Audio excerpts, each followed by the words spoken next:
दोस्तों, कैसे हैं आप सभी। मैं सपना पाटनी फिर से आप सभी का शिक्षा हाउस में स्वागत करती हूं। तो चलिए साथियों, आज के अपने करंट अफेयर्स की शुरुआत करते हैं। आज है 12 फरवरी, हम पढ़ेंगे आज के करंट अफेयर। तो आप मेरे साथ बने रहे। इसी चैनल में रोज GK fact of the day series भी आती हैं, तो उन्हें भी आप देख सकते हैं। अगर कोई नया है इस चैनल पे तो इसे सब्सक्राइब भी कर दे, बाकी की जीके जीएस रिलेटेड वीडियोस के लिए जो आती रहती हैं। तो चलिए दोस्तों, आज का करंट अफेयर स्टार्ट करते हैं।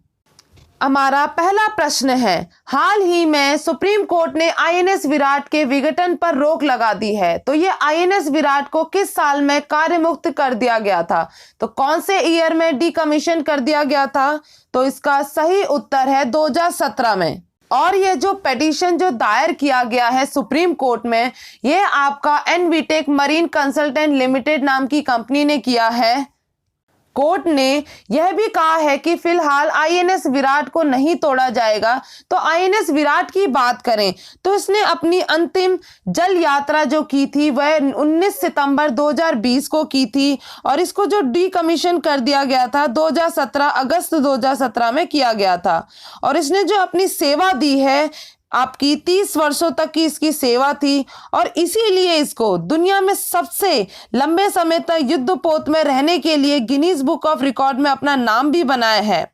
और इसने जो अपना इंडियन नेवी में जो आया था, इसका 1987 वर्ष में आया था, और उसको डीकमीशन कर दिया गया था 2017 में। तो इसे याद रखिएगा।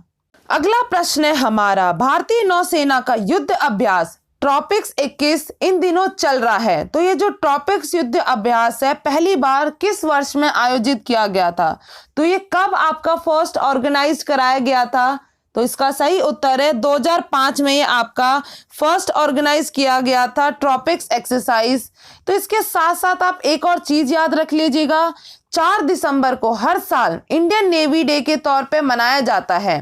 और यह जो ट्रॉपिक्स एक्सरसाइज है, यह आपका नौसेना का सबसे बड़ा युद्ध खेल है।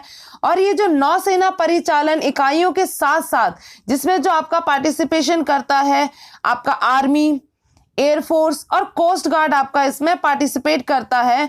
जो मेनली जो इस पर नजर रखता है वह इंडियन नेवी नजर रखता है। और इसी में बात करें तो ये द्विवार्षिक होता है, हर 2 साल में एक बार किया जाता है। ट्रॉपिक्स के फुल फॉर्म की बात करें तो ये theatre level operational readiness exercise होता है, जो आपका हर 2 साल में एक बार किया जाता है। और यह नौसेना का सबसे बड़ा युद्ध खेल होता है, तो इसे भी याद रखिएगा। पोर्ट ब्लेयर में भारतीय नौसेना के तीनों कमांडो और त्रिसेवा कमान के साथ भागीदारी के साथ इसने ये एक्सरसाइज किया। भारत में बात करें तो कुल मिला के तीनों सेनाओं की आपकी 19 कमांड होती है।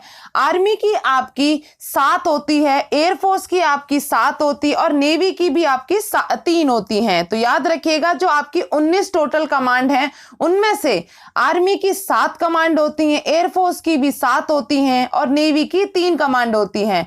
और जो जॉइंट कमांड होती हैं आपकी, वो आपकी 2 होती हैं, जिसमें कि आपका स्ट्रेटेजिक एयर कमांड होती है, रणनीतिक वायु कमान है, और दूसरा आपका आता है अंडमान निकोबार कमांड। तो ये याद रखिएगा, जो आपका टोटल मिला के भारत में कुल 19 कमान है, जिसमें कि आपकी आर्मी की 7, एयरफोर्स की 7 और नेवी की 3 है, और जो जॉइंट मिला के है वो आपकी 2 कमांड है। तो कुल मिला के वर्तमान में भारत में कुल 19 कमान है। और यह जो आपका स्ट्रेटेजिक एयर कमांड है जो होती है, इसी के हाथ में न्यूक्लियर की अपनी न्यूक्लियर मिसाइल कह लें आदि होती हैं, इनको छोड़ने की या फिर कहीं पावर होती है, कंट्रोल रहता है इसके हाथ में। किसके हाथ में? स्ट्रेटेजिक एयर कमांड के हाथों में। इसी के साथ साथ अपने तीनों सेनाओं की अपनी आपके चीफ जो हैं उनको भी पढ़ लेते हैं। आपके जो आपके आर्मी के थल सेना अध्यक्ष हैं वो आपके जनरल मनोज मुकुंद नरवाने हैं, जो 28वें हैं बने हैं। और आपके जो नौसेना स्टाफ के प्रमुख हैं वह आपके एडमिरल करमवीर सिंह हैं, जो आपके 24वें बने हैं। और अपना बात करें एयरफोर्स की, एयरफोर्स स्टाफ के प्रमुख जो हैं वो आपके राकेश कुमार सिंह भदौरिया हैं, जो कि 26वें बने हैं। तो ये जो तीनों चीफ बने हैं आपके आर्मी, नेवी और एयरफोर्स, तो इसको 100% याद रखिएगा, ठीक है। अगला प्रश्न है हमारा, नरेंद्र मोदी ने 10 फरवरी 2021 को वीडियो कॉन्फ्रेंसिंग के माध्यम से विश्व सतत विकास शिखर सम्मेलन जो कि 2021 का उद्घाटन किया है। तो यह जो विश्व सतत विकास शिखर सम्मेलन का कौन सा संस्करण था, तो कौन सा ये जो आपका एडिशन था, तो इसका सही उत्तर होगा ये आपका 20वां संस्करण था, जो कि आपका नरेंद्र मोदी के द्वारा इनॉग्रेट किया गया है 2021 का वर्ल्ड सस्टेनेबल डेवलपमेंट समिट। ये जो वर्ल्ड सस्टेनेबल डेवलपमेंट समिट 2021 में ये कौन ऑर्गेनाइज किया था, तो ये टेरी के द्वारा ऑर्गेनाइज कराया गया था, जिसका फुल फॉर्म है the energy and resources institute, मतलब ऊर्जा और संसाधन संस्थान के द्वारा ये आयोजित कराया गया था।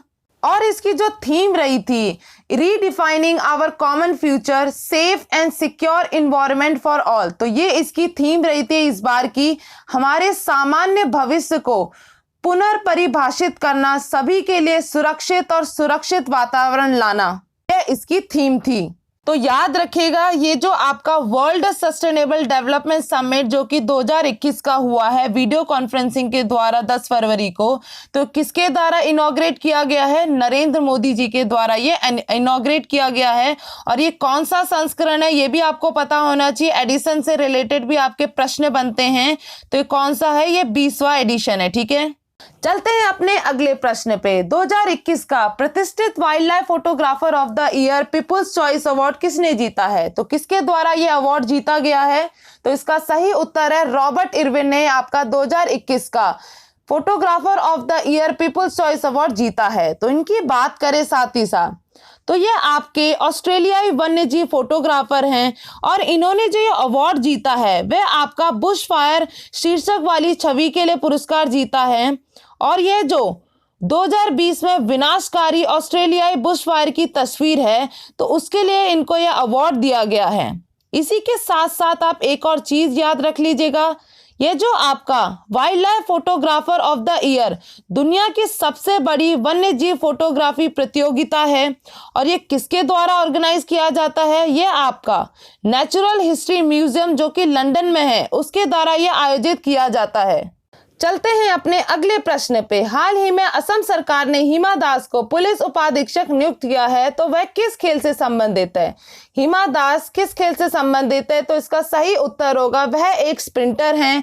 तो इसी के साथ साथ आपको यह भी पता होगा कि 12 जुलाई 2018 में टेम्पेयर जो कि फिनलैंड में है अंडर 20 कैटेगरी अंतर्राष्ट्रीय प्रतियोगिता में गोल्ड जीता और यह गोल्ड जीतने वाली प्रथम भारतीय थी।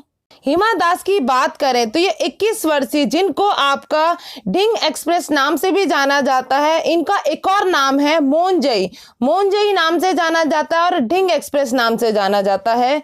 और आपका हिमा दास की बात करें तो यह आपकी नागांव डिस्ट्रिक्ट जो कि असम में पड़ता है वहां पे रहने वाली हैं और इनको 2018 में अर्जुना अवार्ड भी मिल चुका है। तो क्या कहा आपको, असम सरकार ने इन्हें अपॉइंट किया है डिप्टी सुपरिटेंडेंट ऑफ पुलिस, जो कि आपसे किस खेल से संबंधित है, आपकी स्प्रिंटर से। चलते हैं अपने अगले प्रश्न पे। निम्नलिखित में से किस राज्य में लैंगिक समानता पर अंतर्राष्ट्रीय सम्मेलन का दूसरा संस्करण शुरू हुआ है, तो कौन से राज्य में आपका दूसरा संस्करण शुरू हुआ है, तो इसका सही उत्तर होगा आपका केरला राज्य में।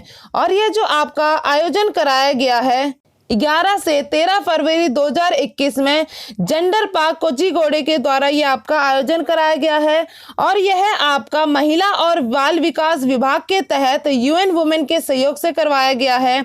और इसकी 2021 की जो थीम रही है वह आपकी gender in sustainable entrepreneurship and social business the mediating role of empowerment, इसकी 2021 की थीम रही है किसकी, international conference on gender equality की, जो कि आपका केरला राज्य में आयोजित कराया गया है।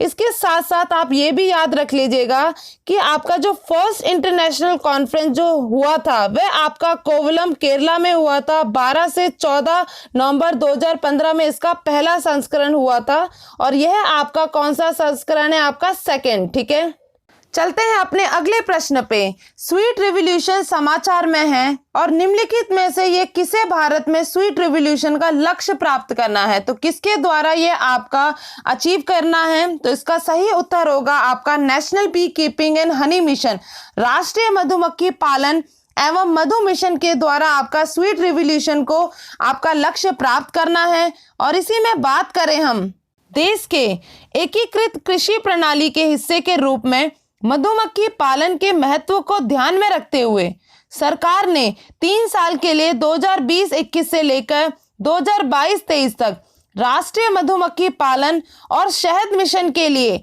500 करोड़ रुपए का आवंटन को मंजूरी दी है। तो सरकार ने कितने रुपए प्रदान किए हैं? आपको 500 करोड़ रुपए का आवंटन की मंजूरी दी गई है। और यह जो आपका मिशन है, इस मिशन की घोषणा आत्मनिर्भर भारत योजना के हिस्से के रूप में की गई है। और NBHM national beekeeping and honey mission है, उसका जो उद्देश्य रहा है देश में वैज्ञानिक मधुमक्खी पालन के समग्र संवर्धन और विकास के लिए स्वीट रिवॉल्यूशन के लक्ष्य को प्राप्त करना है, जिसे राष्ट्रीय मधुमक्खी बोर्ड जो कि नेशनल बी बोर्ड के माध्यम से कार्यान्वित किया जा रहा है। और यह जो आपका NBB है, इसका जो मुख्यालय है वो आपका नई दिल्ली में है। तो यह जो आपका national beekeeping and honey mission है, जिसपे आपका जो रुपए का आवंटन किया गया है सरकार के द्वारा, ये 500 करोड़ रुपए का किया गया है। और ये किसके अंदर आता है? आपका आत्मनिर्भर भारत के अंदर ये आपका काम करेगा। और ये जो इम्प्लीमेंट किया जा रहा है ये आपका नेशनल बी बोर्ड के द्वारा ये किया जा रहा है, और जिसका मुख्यालय आपका न्यू दिल्ली में है। ठीक है, चलते हैं अपने अगले प्रश्न पे। हाल ही में सक्षम, जो कि आपका एक जॉब पोर्टल है, प्रौद्योगिकी, सूचना, टेक्नोलॉजी, इंफॉर्मेशन, पूर्वानुमान, फोरकास्टिंग और आपका मूल्यांकन परिषद, असेसमेंट काउंसिल, जिसे आपका एक्रोनिम किया जाता है TFACT के नाम से, और इसके आपका अपने किस स्थापना दिवस पर शुरू किया गया है? तो ये जो सक्षम जॉब पोर्टल अपने किस स्थापना दिवस पर आपका शुरू किया गया है? तो इसका सही उत्तर है आपका 34वां फाउंडेशन डे पे इसने आपका सक्षम जॉब पोर्टल की शुरुआत की है। और ये जो आपका 2021 का जो इसने थीम रखा है वह आपका technology, innovation and economy for आत्मनिर्भर भारत। इस वर्ष के स्थापना दिवस का जो विषय रहा है वह आपका आत्मनिर्भर भारत के लिए प्रौद्योगिकी, नवाचार और अर्थव्यवस्था रहा है। TFAC का जो मैंने आपको फुल फॉर्म बता ही दिया है, technology, information, forecasting and assessment council, जो कि आपका एक ऑटोनोमस ऑर्गेनाइजेशन है। और ये किसके अंदर आता है? Department of science and technology के अंदर आता है। और ये जो department of science and technology है वह आपका ministry of science and technology के अंदर आता है। तो याद रखिएगा, जो TFAC है वह आपका किसका विभाग है? यह आपका department of science and technology का एक विभाग है। और यह जो विभाग है वह आपका ministry of science and technology के अंदर आता है।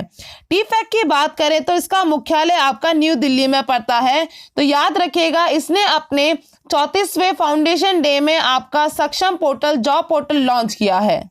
हमारा अगला प्रश्न है, वित्तीय साक्षरता सप्ताह का आयोजन प्रत्येक वर्ष भारतीय रिजर्व बैंक द्वारा कब से यह किया जा रहा है? तो इसका सही उत्तर होगा आपका 2016 ईयर से आपका रिजर्व बैंक के द्वारा ये आपका फाइनेंशियल लिटरेसी वीक हर साल किया जाता है। और आपका 2021 का जो थीम रहा है फाइनेंशियल लिटरेसी वीक का, वह आपका credit discipline and credit from formal institutions है। और देशव्यापी अभियान के तहत आपका भारतीय रिजर्व बैंक दिल्ली में फरवरी 8 से 12 का 2021 में वित्तीय शिक्षा का प्रचार करने के लिए वित्तीय साक्षरता सप्ताह का अवलोकन किया है इसने।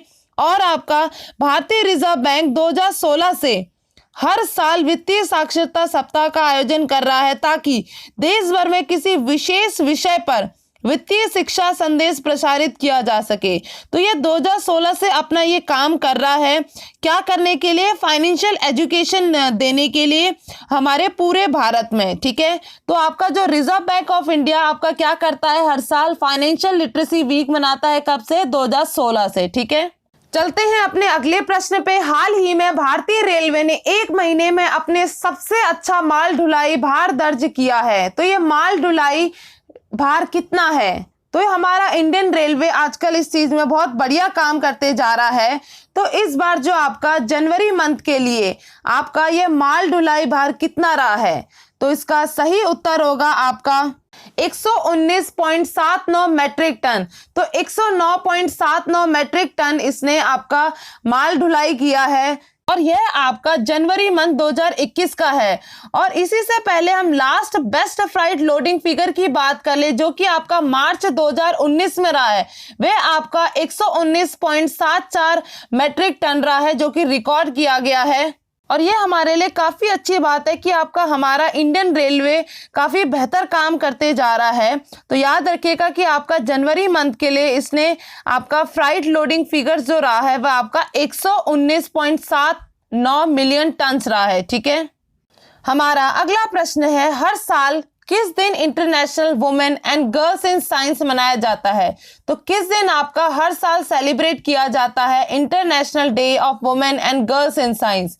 तो इसका सही उत्तर है 11 फरवरी। 11 फरवरी को यह हर साल सेलिब्रेट किया जाता है। और यह जो इम्प्लीमेंट किया गया था यह आपका यूनेस्को और यूएन वुमेन के कोलैबोरेशन के साथ ये आपका हर साल के लिए किया गया है। और यह जो आपका जनरल असेंबली में डिसाइड किया गया था 22 दिसंबर 2015 से, और उसके बाद से ही आपका यह हर साल 11 फरवरी को international day of women's and girls in science मनाया जाता है, जो कि आपका रिकॉग्नाइज करता है क्रिटिकल रोल वुमेन और गर्ल्स जो प्ले करते हैं साइंस एंड टेक्नोलॉजी में।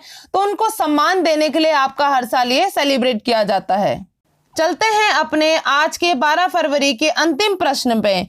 ओकोनो इवेला, जो कि आपकी विश्व व्यापार संगठन के महानिदेशक का पद संभालने वाली पहली महिला और पहली अफ्रीकी बनेगी, तो वह किस देश से संबंधित है? तो इसका सही उत्तर है आपका नाइजीरिया से ये संबंधित है। और यह नाइजीरिया की फॉर्मर फाइनेंस मिनिस्टर रही हैं, जो कि अब पहली महिला और पहली अफ्रीकी बनेंगी जो कि डायरेक्टर जनरल बनने वाली हैं वर्ल्ड ट्रेड ऑर्गेनाइजेशन की। और इसको जो हरी झंडी दे दी है वह आपका बाइडेन एडमिनिस्ट्रेशन ने इसको हरी झंडी दे दी है, क्या बनाने के लिए? आपका डायरेक्टर जनरल बनाने के लिए वर्ल्ड ट्रेड ऑर्गेनाइजेशन का। हमने यहाँ पे वर्ल्ड ट्रेड ऑर्गेनाइजेशन की बात की, तो इससे रिलेटेड कुछ जानकारी भी ले लेते हैं। वर्ल्ड ट्रेड ऑर्गेनाइजेशन का गठन 1 जनवरी 1995 को हुआ और इसका मुख्यालय जेनीवा स्विट्जरलैंड में है। और इसमें जो सदस्य देश हैं वह आपके 164 हैं। और इसका जो वर्ल्ड ट्रेड ऑर्गेनाइजेशन का जो मेन उद्देश्य है वह आपका व्यापार में टैरिफ और अन्य बाधाओं को कम करना है। जो टैरिफ और जो अदर बैरियर्स आते हैं ट्रेड से रिलेटेड, तो उनको कम करने का इसका काम होता है। हमने यहाँ पे बात की जो आपकी नाइजीरिया की फॉर्मर फाइनेंस मिनिस्टर है ओकोन्जो-इवेला, उनकी रिलेटेड भी बात कर लेते हैं नाइजीरिया कंट्री की। तो नाइजीरिया की कैपिटल है अबूजा और वहाँ के जो प्रेसिडेंट है वो मोहम्मद बुहारी हैं। और नाइजीरिया आपका पश्चिमी अफ्रीका में पड़ता है और नाइजीरिया की जो करेंसी है वह आपकी नायरा है। तो याद रखिएगा, हमने वर्ल्ड ट्रेड ऑर्गेनाइजेशन और नाइजीरिया से रिलेटेड बात कर लिया है, तो इसको भी ध्यान से पढ़ लीजिएगा। ठीक है, तो ये रहा हमारा आज का 12 फरवरी का मोस्ट इम्पॉर्टेंट करंट अफेयर्स। तो आई होप, मुझे लगता है कि आपको ये वीडियो पसंद आई हो और इस वीडियो को ज़्यादा से ज़्यादा लाइक करें, सब्सक्राइब करें और ज़्यादा से ज़्यादा शेयर भी करें। इस वीडियो को देखने के लिए बहुत बहुत धन्यवाद। Thank you so much.